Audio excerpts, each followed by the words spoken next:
Benvenuti o buonasera a tutti. Io sono un po' perduto adesso perché il mio amico Tours Grünbein ha lasciato il Monte Verità per andare a Roma. Molto triste per me, tutto solo adesso senza Tours Grünbein, ma possiamo seguirlo a Roma quando leggiamo il libro di Maike Albath, Rom, Träume, su Pier Paolo Pasolini, Moravia, Gada. L'ho già detto ultimamente che è molto, molto bello di fare questo festival con lei insieme a Stefano Knuchel in tre e non tutto da solo. Allora, Tours non è più qui, ma io non sono solo, c'è Maike Albath che va a parlare con Marija Stepanova und dieses Buch von Marija Stepanova Nach dem Gedächtnis, das wurde mir auch von Tours Grünbein empfohlen, bevor es erschienen ist in der Buchhandlung. Und er hat mir geschrieben, die Gelegenheit musst du nützen, dieses Buch zu lesen. Dieses Buch war ein ganz großes Ereignis. Es ist ein Buch über Erinnerung, über Vergessen, über traumatische Korridore quer durch die russisch-jüdische Geschichte von Generationen. Odessa kommt vor, Russland kommt vor und Fotoalben der Familie, das Leben von kleinen Menschen, die fast nichts hinterlassen haben, ein paar Postkarten. Wie erinnert man sich an andere Menschen? Wie funktioniert das Gedächtnis? Wie funktioniert die Erinnerung? Wie funktioniert die Wahrnehmung?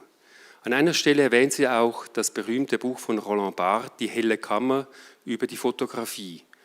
Und Roland Barthes ist ein bisschen mein Hausgott und er hat seine ganze Literaturkritik eigentlich in dieses Buch über die Fotografie verpackt, wie er vorging, um Texte zu lesen. Er sagt bei der Fotografie, natürlich gibt es das Studium, das Wissen, das man lernen kann, um eine Fotografie einzuordnen. Weiß, das ist Marianne Breslauer Veilchenfeld aus der Epoche der 20er Jahre, Man Ray oder so. Aber er sagt, das Studium alleine ist nicht so interessant. Was ihn interessiert, ist das Punktum. Etwas, was ihn auf einer Fotografie anspringt.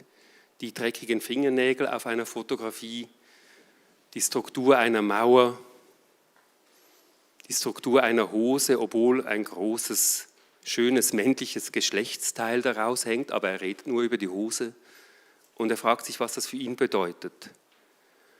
Und genau so hat er auch Literatur gelesen. Er hat immer die Liebe zum Detail gepflegt, das Kleine, was hängen bleibt, was nicht nur etwas über das Buch und den Autor aussagt, sondern über einen selbst, über das eigene Ich, über die eigenen untergegangenen Erinnerungen.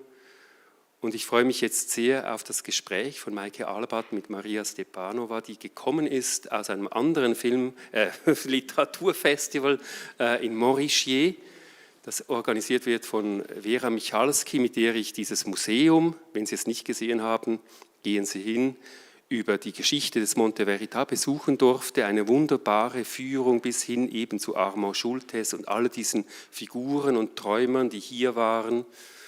Und die Traumkorridore sind gerade heute natürlich, vor allem auch für Marija Stepanova, Traumakorridore. Ich bin sehr gespannt auf das Gespräch zwischen den beiden und gebe die Bühne gerne frei.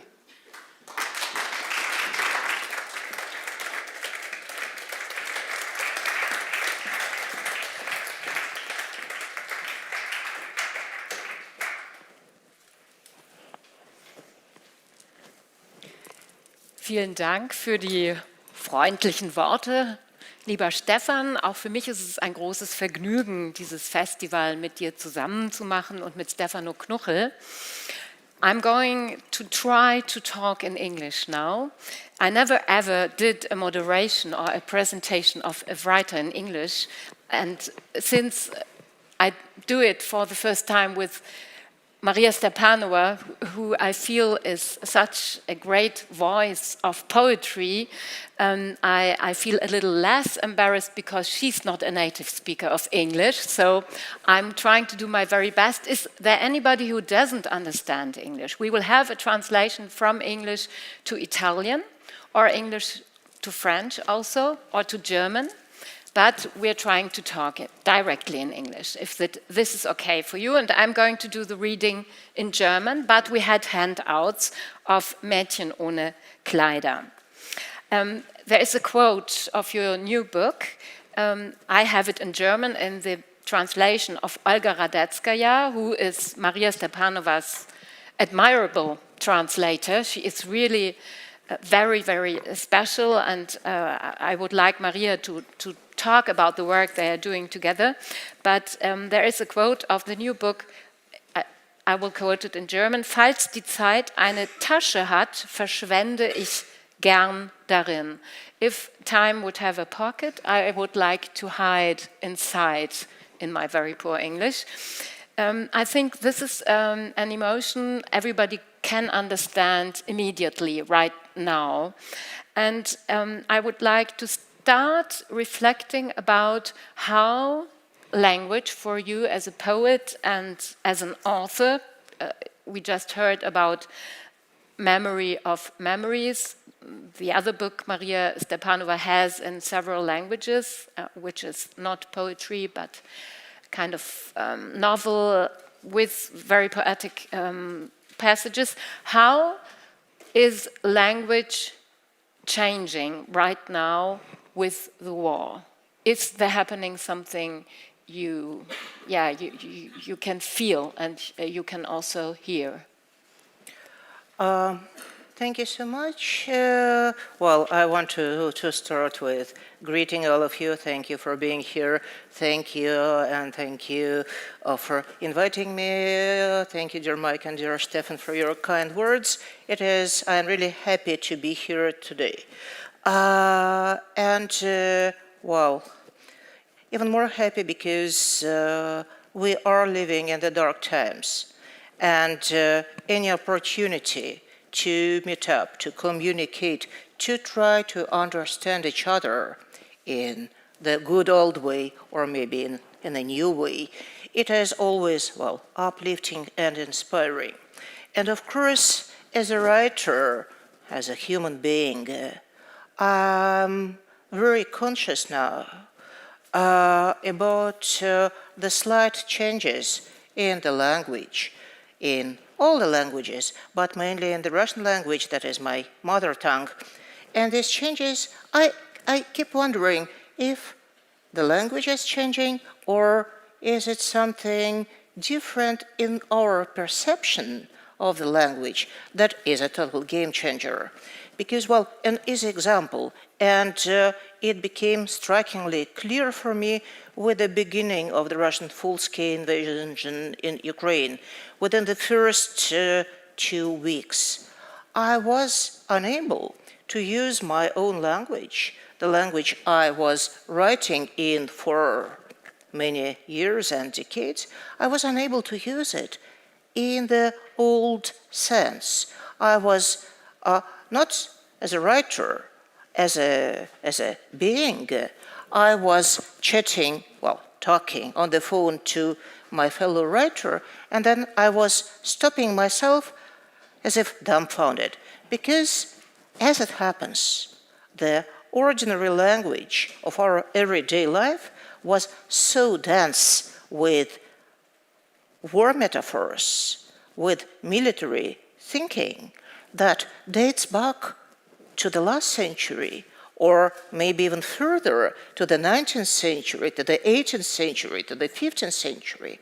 The whole language became a minefield of words, idioms, sayings, metaphors that were ready to explode with every step. And to give you an example, I'll just quote a couple of things which would go so natural with me 2 years ago. I used to say before the full-scale invasion, before the bombings of Kharkiv and Kiev, and so on and so forth, I could say, well, this person is bombarding me with letters. And it would be an easy way, an easy thing to do. Or, well, I'm almost ready to explode. But you're unable to use it this way anymore because we are dealing with real-life, real-time explosions, and so on and so forth. And there is this Russian hooray, a kind of hurrah, that a person is able to say when she is celebrating something or just satisfied with something, and it doesn't ring true or normal anymore. So the language is becoming somewhat different. And I'm fully aware that, well, any imperial language has the same legacy, but not every former empire is invading a neighboring country. So maybe if we cannot change, I as a Russian citizen, if I cannot change the course of events, the historical reality that is driving me crazy, but I'm unable to do anything but writing and trying to make things clear. Maybe I should do it another way around. Maybe something could be changed within the language, and it could change the people's consciousness. It's all about perception also, and I was just thinking when you talked that I would recommend that to you, a very good article which came out at the Frankfurter Allgemeine Zeitung in January. You'll still find it online. My friend Barbara gave it to me, and I read it, and in one sentence you say, I feel like falling. It's this sensation of falling, this experience of falling. And I think it's also something which happens in the language maybe, because you feel also poetry maybe, you have a different kind of relationship to even words you always use, like you just said. And is poetry a possibility to protect yourself also reading poetry? Is poetry important right now in Russia for people? I think so, actually. And it is a surprising thing, because basically in Russia, as well as elsewhere, there is not a lot of people who are really into poetry, who like poetry enough to go to a reading or to buy a poetry book. But it is the same thing in Europe or in the US. That is actually a striking reality when it comes to figures. An average print run of a book of poetry is 500 copies, 1,500 if you're lucky, right? And it is the same in every country I know, and it was the same 100 years ago. And, which is even more funny, it was the same in the beginning of the 19th century. So, with the education, with all the,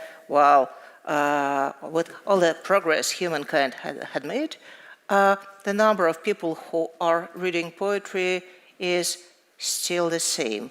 That is interesting. But there is an interesting correlation, actually a frightening one.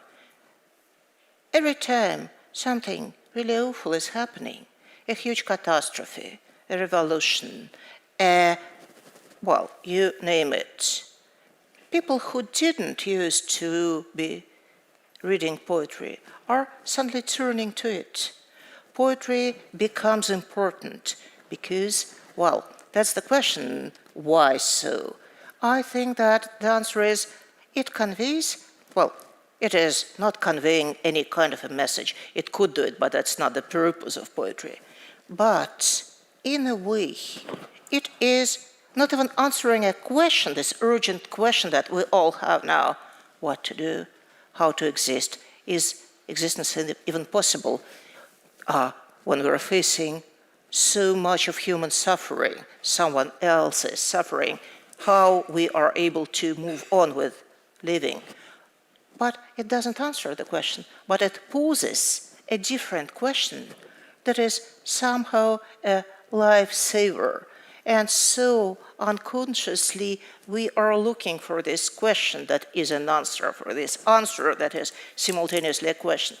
And it was working like that for years and decades, I think. When you come back to the history of the 20th century, there is an interesting, correlation again. In the concentration camps of the totalitarian states, both in Germany and in the Soviet Union, people who knew by heart a certain number of poems, they were able not only to save themselves sometimes, of course it is not a ticket, it's not a prescription, but somehow they were able to give some hope, not only to themselves, but to those who were imprisoned with them. Because, what makes poetry so special, it is a thing that is mixing the temporal and the spatial dimension. Mm-hmm. It is a space that you're finding or placing inside of you, inside your chest, inside your brain. And then it starts moving. But you are like a performer that is playing the music. You're in charge of the tempo. So you can make it slow, you can move it further, and at some point it becomes a shelter. So it is not a poem that is placed inside of your brain, but you are finding yourself placed inside of a poem as if it was a glass ball with the falling snow. And so it was a shelter, it was a saving space, and I think that it still can serve the same purpose. Talking about shelter, there's a very famous scene in Primo Levi's, mm-hmm. If This Is a Human Being, You Might Know It, mm-hmm. where he, the main character, teaches Dante mm-hmm. to Jean, to his friend, and it's a way of saving themselves from all the horror and all the terrible things in the concentration camp. If you don't know this book, it's really worth to reread it right now. But talking about also memory and about the past, which is very, very important for your work, since also the landscape is somehow a place where memory is perceptible. And also your novel is about memory, or family memories, about the members of your family who always stood a little bit aside. Now also your view might be different. It's difficult to maybe to think about the past in these new circumstances. How do you react also in your poetry? Mm-hmm. Thank you so much. That's it's such a good question. Too good because it would take me ages to answer it. I should write something to answer it. Because I have this feeling that the huge political turn that Europe and, the world at large is overgoing has something to do with our obsession with the past that is palpable. And I am, one of those who are really engaged. The past is my realm. Nothing interests me more. But all the right-wing utopias that the politicians are trying to sell us are dealing with a fictional image of the past that never existed, but they are urging us to go back and inhabit this past that never existed. In this way, Putin's war against Ukraine is a memory war because he wants to resurrect or to build up a certain state that never existed, that exists only in his mind, an imaginary state, but he tries to claim his ownership for this, place. So now I am much more, cautious when it comes to the past, because I see that this love of mine has a dark side, a dark underbelly. There is something threatening. It is like this mirror. Well, actually, it reminds me of this myth of Narcissus, who was viewing his reflection in the water until he is, suicidally falling down, getting so much enchanting with his own reflection. It is a similar situation, I guess. Yeah. We are going to listen to some poems of the last book because we also have the Italian translation in the handouts, Mädchen ohne Kleider. Marija Stepanova is going to read just 2 passages in Russian, and I'm going to read it in German. And later on, we are going to listen also to the new book. But I just wanted to maybe the people who haven't read the book yet, I think we have to explain something about the view of the girls. It was a photography you started with, which really made you writing this cycle of poems. If you just could explain where you found that photography, because photography is also very important in your other books. Actually, the driving force that led me to writing this sequence was, a couple of events. A photo, an old yellowish photo of a nude woman that I found ages ago in my parents' cupboard.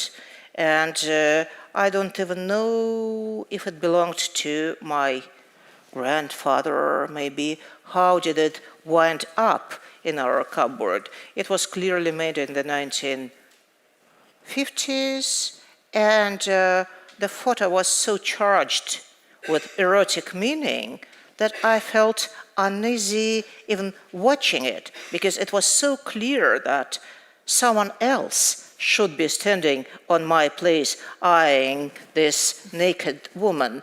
And it was, a beginning of an inner theme, of an inner melody for me.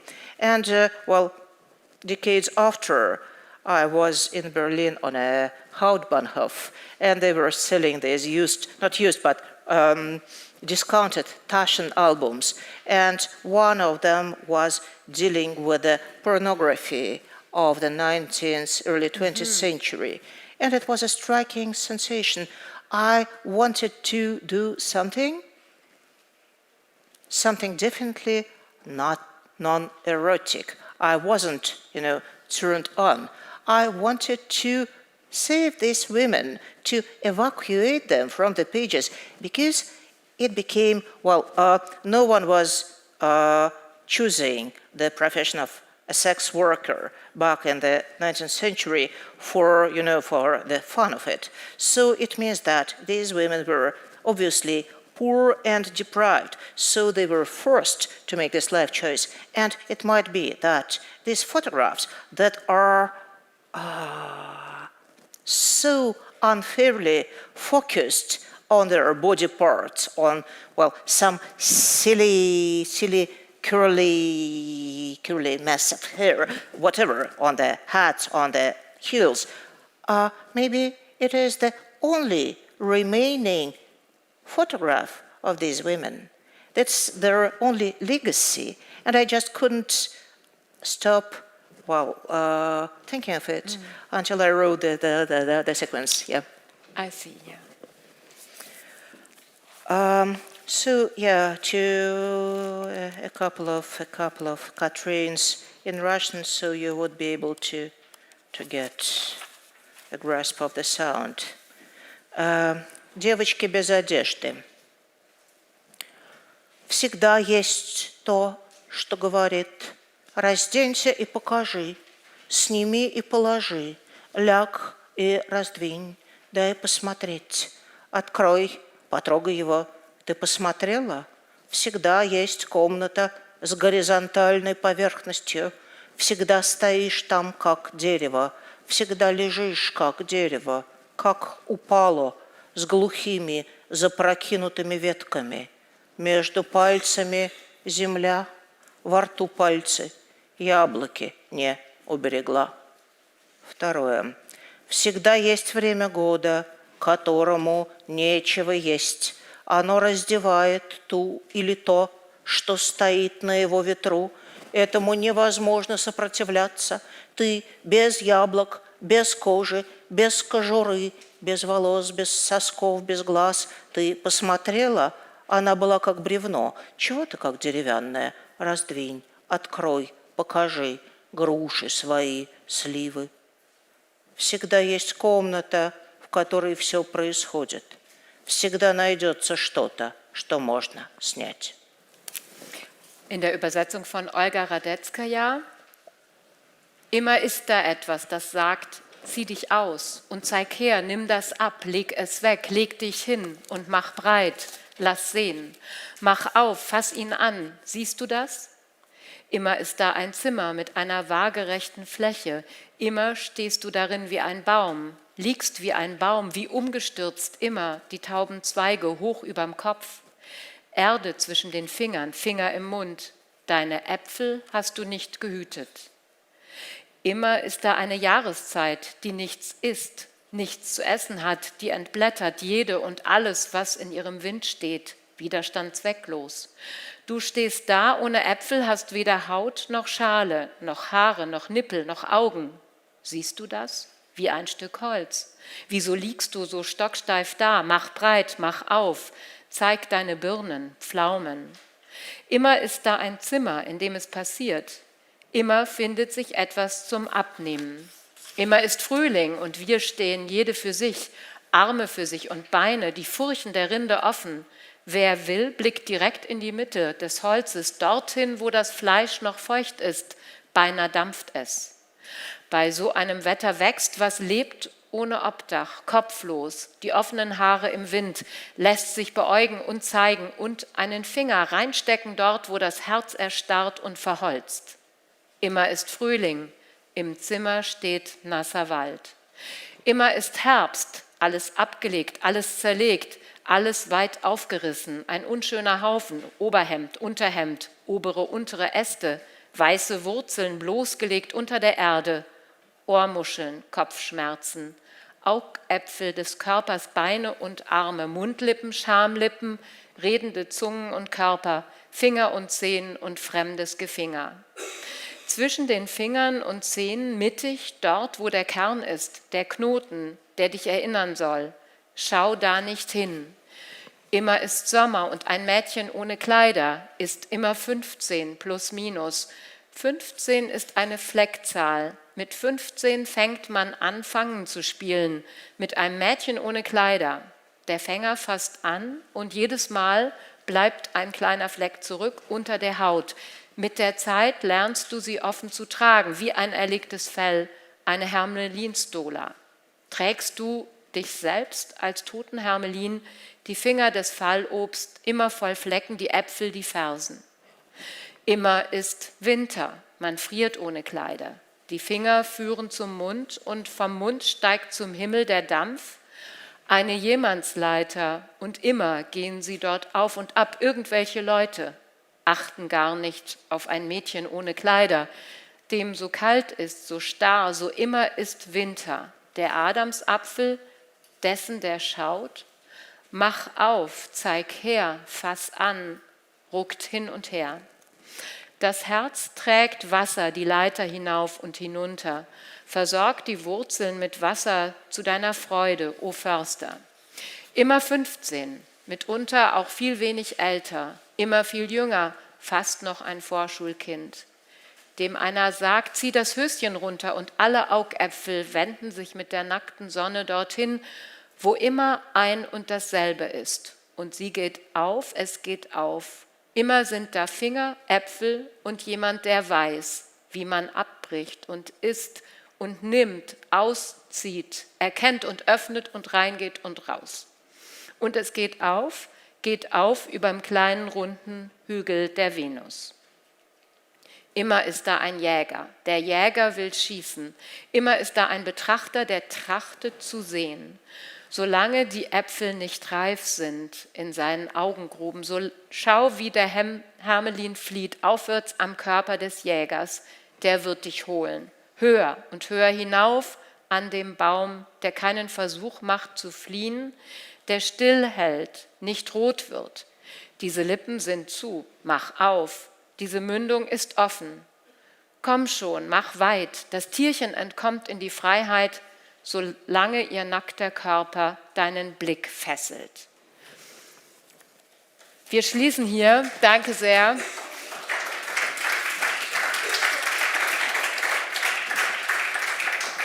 Sie haben den zweiten Teil dieses Zyklus, dieser Sequenz auch auf Italienisch in den Handouts.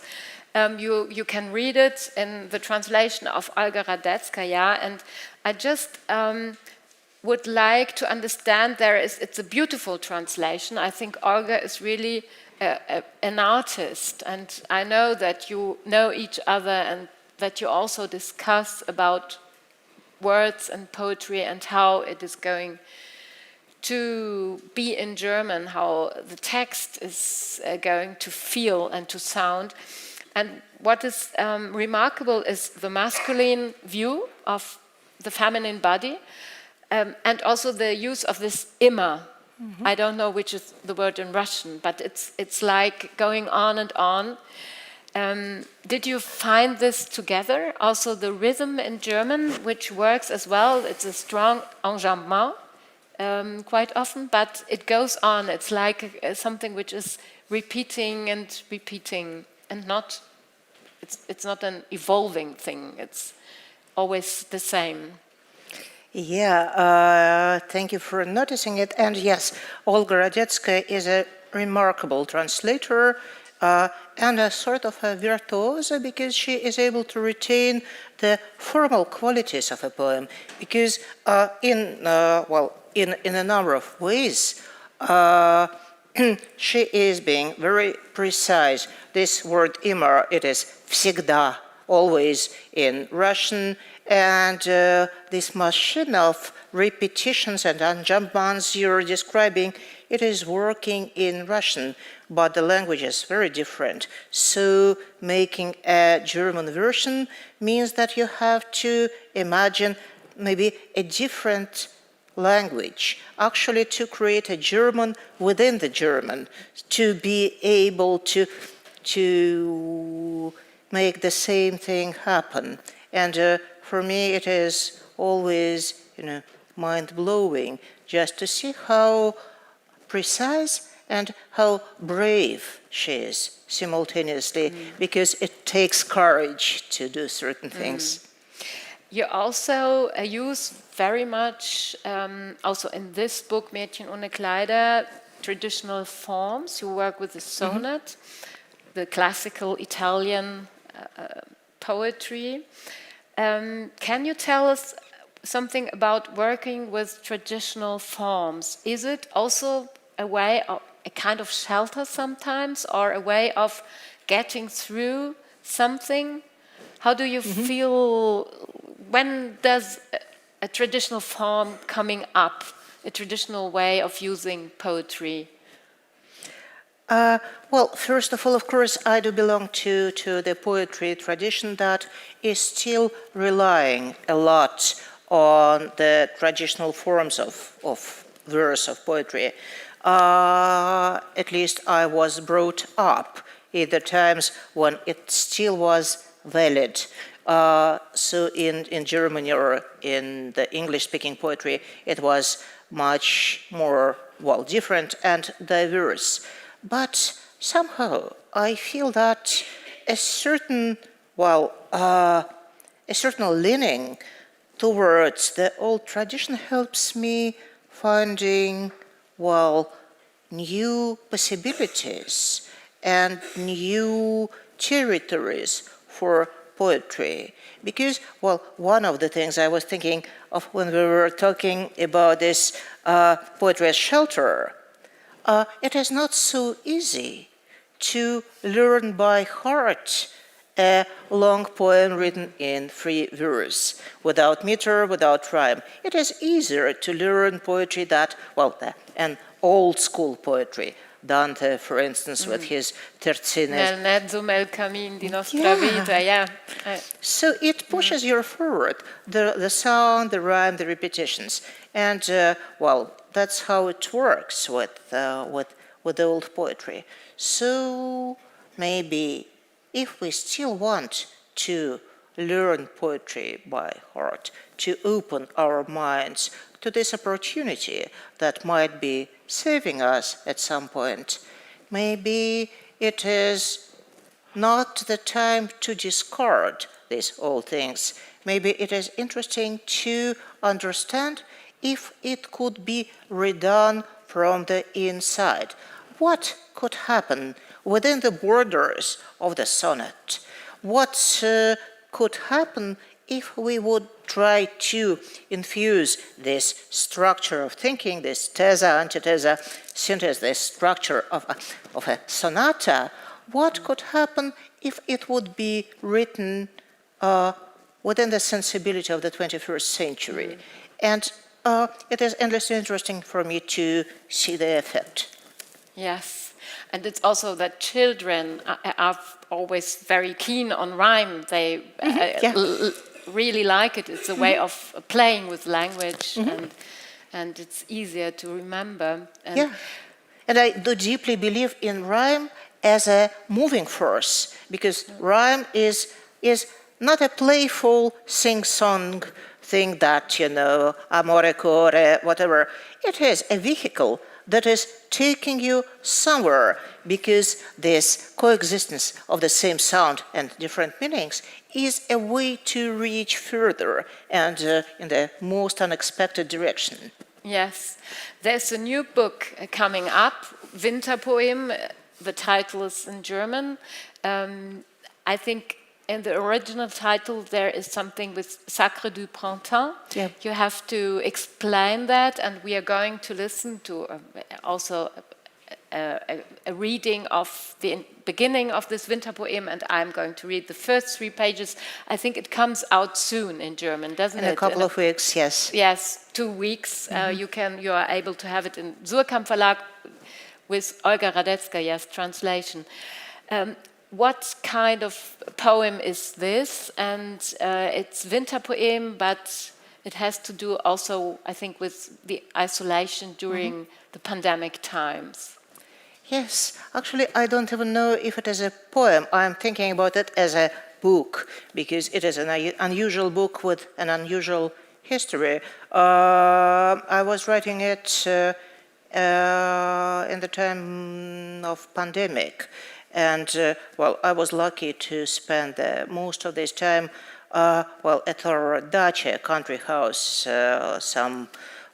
80 kilometers from Moscow, so in the middle of nowhere.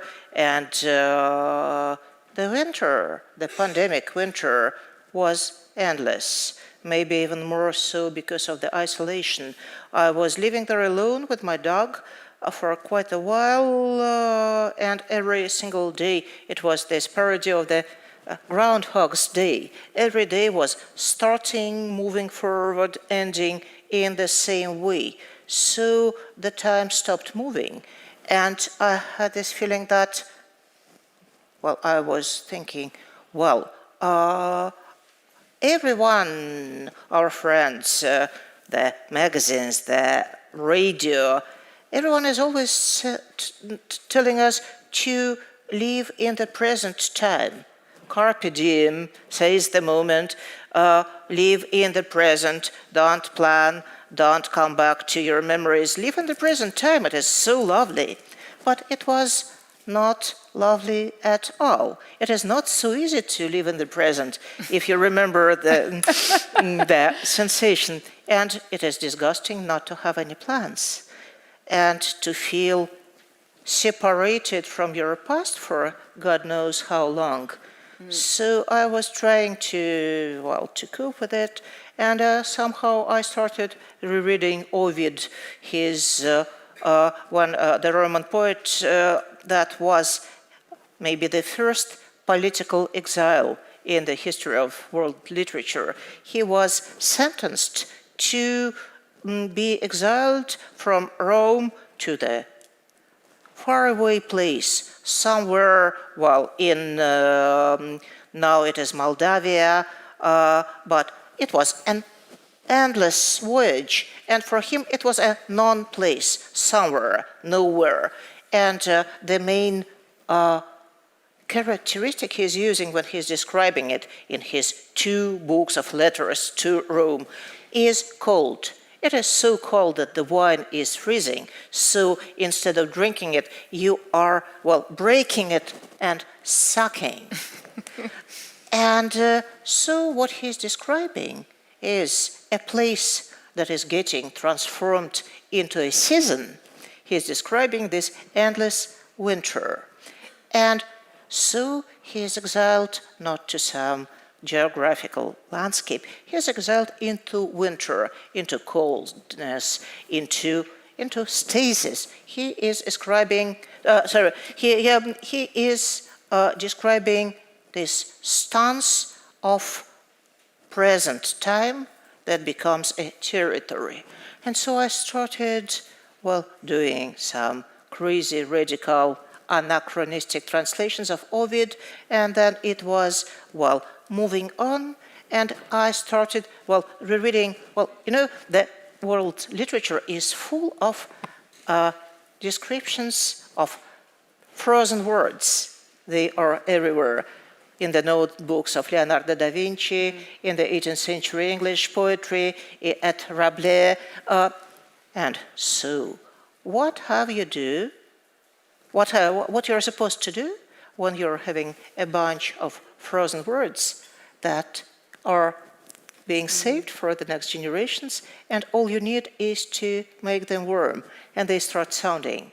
And is this stance of a permanent winter, permanent frost, is it something that, unites all of us, the other centuries, the other generations? So, that was a kind of a pretext. Yeah. But it's also very interesting to read this now, because it's this sensation of stasis, and now it's this exploding war. I think there is something between this also. There's a relationship of a very weird kind.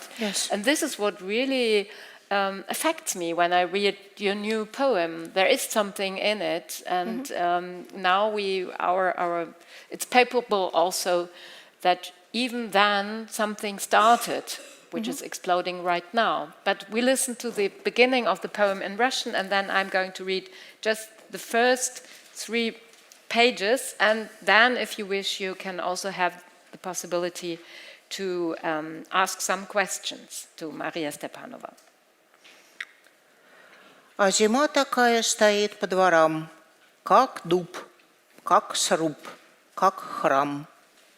Летучие фракции снежного праха пикируют кавалеристами на повинную голову, на самую ее маковку.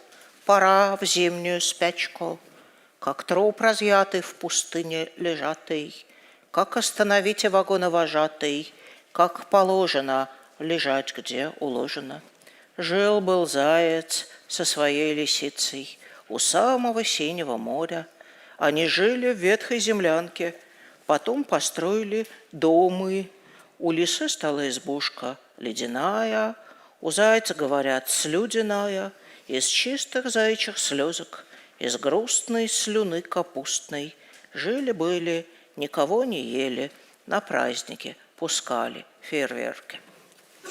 Dieser Winter draußen steht wie ein Baum, wie ein Bau, wie ein Dom.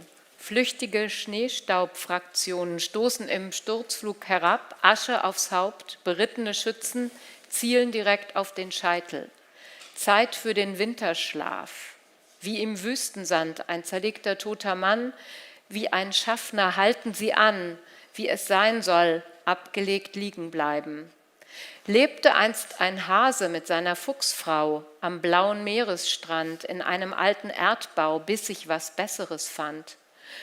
Für Frau Fuchs ein Häuschen aus Eis, für Herrn Hase eines aus Gneis, aus reinen Hasentränchen, aus traurig krautiger Spucke. So lebten sie friedlich, sie fraßen niemand und feiertags brannten sie Feuerwerk ab. Ich habe geträumt, ein Tisch, auf dem Tisch lag, nicht stand, ein bildschöner Mann und er trug graue Kleider mit Zobel gesäumt, teure Mutter, allergnädigste Herrscherin, mein schöner, marmorgleicher, mein köstlicher, einziges Täubchen, ich liebe dich wahrhaft gewaltig, sie selbst. Und da schlief alles ein, im Schornstein der Wind, das Feuer im Herd, im Kopf das Weh, das Wasser im Hahn. Und da fror alles ein, die Friseurin im Kittel nach Ende der Schicht, Beine hochgelegt, halbgeschlossene Lider, der Obdachlose in seiner stehengebliebenen Tram, die gerade auf gelb umspringende Ampel. In der Winterluft die Schlagstöcke der Polizisten, der gelbe Himmel auf Dampfsäulen ruhend, die Menschen in ihren Pelzen, Mützen, Polizeitransportern, die Menschen an ihrem Wohnsitz zwischen milchigen Zimmerpflanzen, zwischen sprachlosen Haustieren, ausgestattet mit Kleidern, warm und Getränken, kalt. Wir zwischen schützenden Schichten von Schnee, wie Fotos unter Seidenpapier, plötzlich gestoppt. Allein der Gedanke an diese letzte Nacht in Freiheit, wie das Herz mir zum ersten Mal kalt und starr in der Brust lag, als wüsste es, was ihm bevorsteht und wollte schon üben. In Tränen die Gattin, die beiden mutigsten Freunde, die Tochter verreist, sie wird mich nicht mal mehr sehen. Es tagt schon, seit Stunden verbrenne ich Manuskripte, statt warme Sachen zu packen, statt Reisesklaven zu wählen.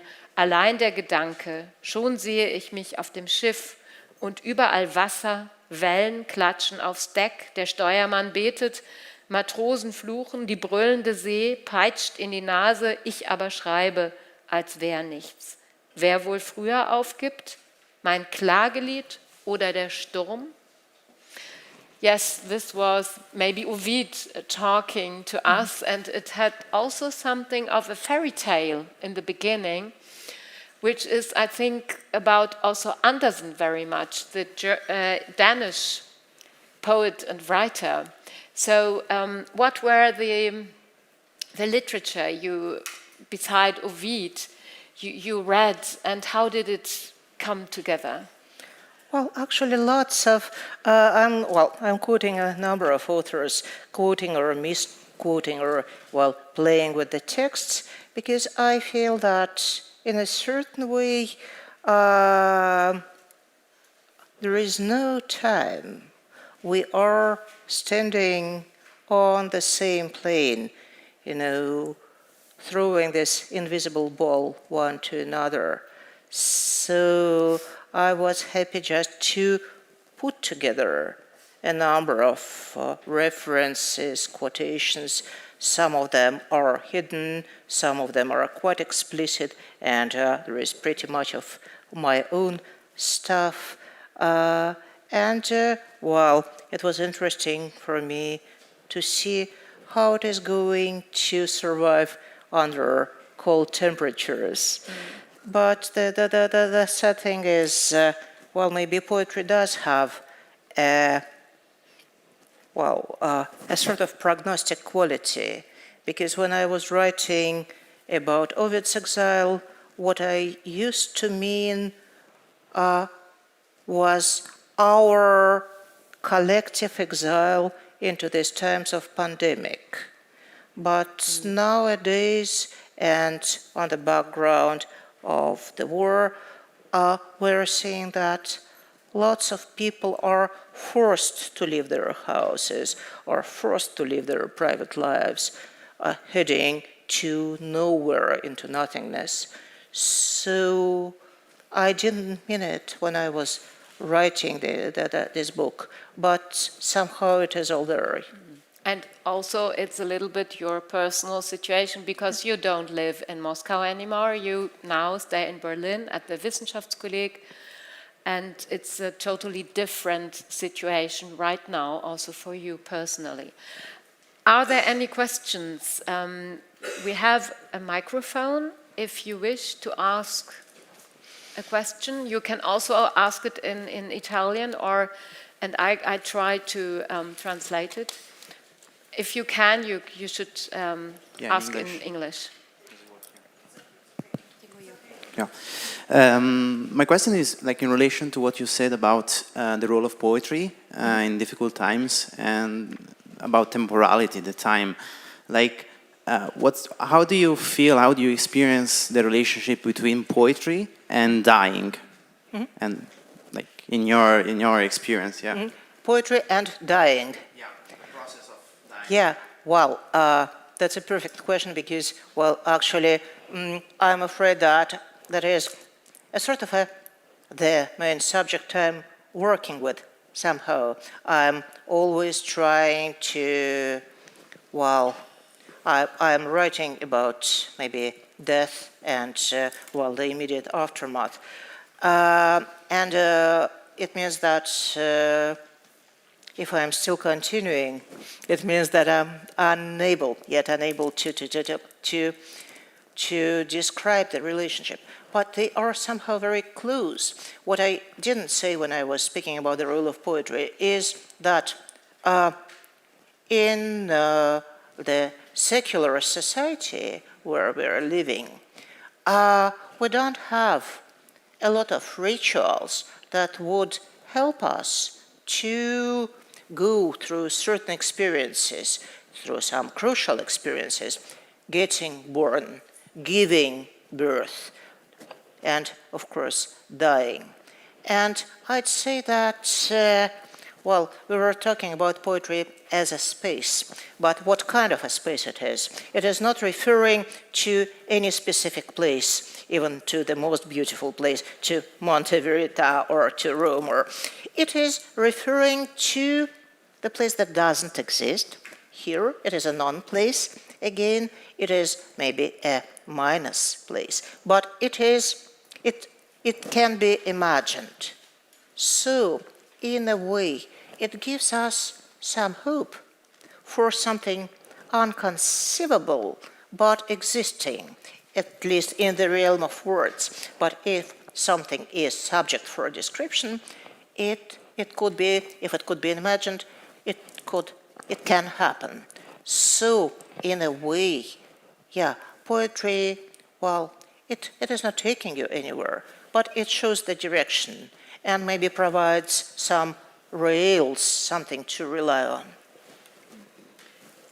Is there another question or something you would like to? Yeah, too? It's very short. Maike was mentioning the title of your new book in Russian, and you said that you could explain how it is. And I would like to know why you choose the title in German and what is the title in Russian, if you can say something. Well, the problem is that in Russian it refers to a number of things, and some of them would be just quite obscure for the German audience. The Russian title is The Sacred Winter, or The Rites of Winter 2021. So, and I'm referring both to Stravinsky's piece, of course, trying to underline the difference in these, well, time frames, the sacredness of what is going on, and still it's deep difference with the revelations that come together with spring. But there is a beautiful piece of vocal music by a Russian composer, Leonid Desyatnikov, and he has this oratorio that is named The Sacred Winter 1949, and it is referring, well, it is vocal, and the round text is a talk book, a kind of a textbook of Russian language for the foreigners. And as it happens with this type of books, it is giving you a glimpse of life as it was perceived, imagined back then. And it is a very specific kind of a reading. Well, Russia under Stalin in 1949, and I had the feeling that something is rhyming in our contemporary life and in contemporary Russia.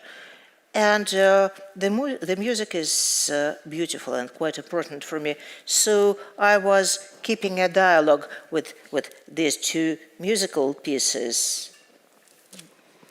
And there was one question, yeah, Gesa Schneider. You were talking about stasis, and I was thinking about poetry and time and times, and the way I feel sometimes that I don't exactly know how to read poetry in terms of tempo. So I was wondering, how do you read poetry, and how would you suggest, is there some advice or some guidance for those who feel a bit lost sometimes? Yeah. Another good question that I don't know how to answer, but the answer is there. We just need to find it. Well, my way of reading poetry, the poetry I know and love, and the poets I don't yet know, is, well, opening a book at a random page like that, a way of, jumping into nothingness again. And sometimes, as it happens, something really rhymes. Because what is beautiful about poetry, about poetry books, about poetry sequences, it is not a done thing. It is not a linear thing. You are not, sentenced to reading it from the point A to the point B. Like it is not a train. It is more, easygoing, jumpy thing. So you're able to read it like that, like that, like that. There is nothing linear about it, and anything can happen at any page. So maybe that is the answer. Just jumping there without any expectations, but still hoping that a line or a two or a quatrain or the whole poem would suddenly speak up to you, and it should be working. And there is another good option that works for me at least. I really love listening to the poets reading, because they know how to do it. It is actually, it is not an easy thing to do, but they do know. And there is plenty of wonderful old recordings at YouTube. And when you're hearing the actual voice, it could be helping. Yeah. Thank you very, very much, Marija Stepanova. It was a great pleasure. And thank you that you listened to my poor English tonight. I enjoyed it very much. Listening to Marija Stepanova and her poems, and I'm happy that you came to Monte Verita, and I hope you are going to enjoy the evening. There's the bookstore. You can get a book of Marija Stepanova, also in Italian, and it was a pleasure to have you, and it was a great gift to me. Thank you. Thank you so much. It was a pleasure talking to you.